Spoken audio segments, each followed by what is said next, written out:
Išvados.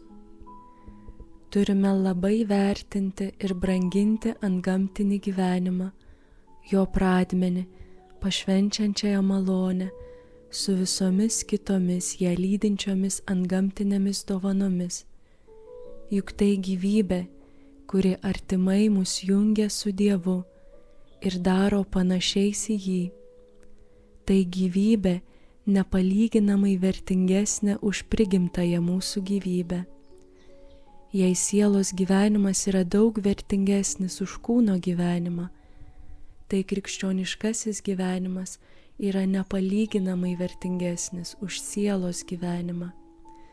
Tik jo dėka esame dangiškojo tėvo įsūniai, viengimio tėvo sūnaus įbroliai, švenčiausiosios trejybės šventovė. Taigi ją turime taip branginti, kaip radusis paslėptą lobį ar radusis brangų perlą brangino savo radinį. Juodu visą pardavė, kad savo radinį įsigytų.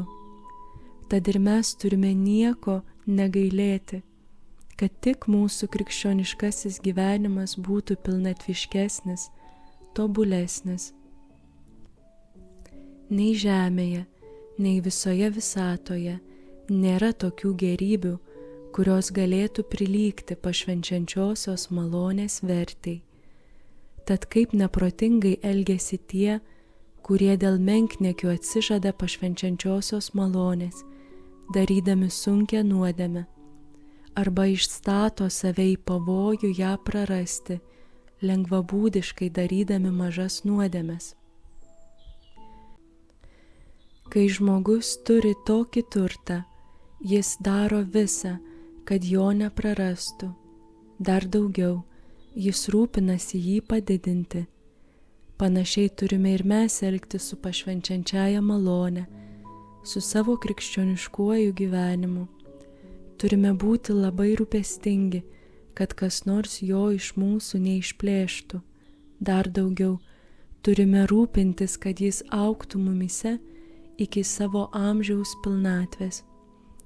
Juk natūralu rūpintis, kad tai, kas yra gyva, augtų iki subrendimo. Vadinasi, natūralu rūpintis, kad antgamtinė gyvybė mumyse augtų iki subrendimo, iki palaimintojo regėjimo danguje. Čia negali būti pateisinamas joks apsileidimas, o ypač krikščioniškojo gyvenimo augimo trukdymas savo pačių rankomis.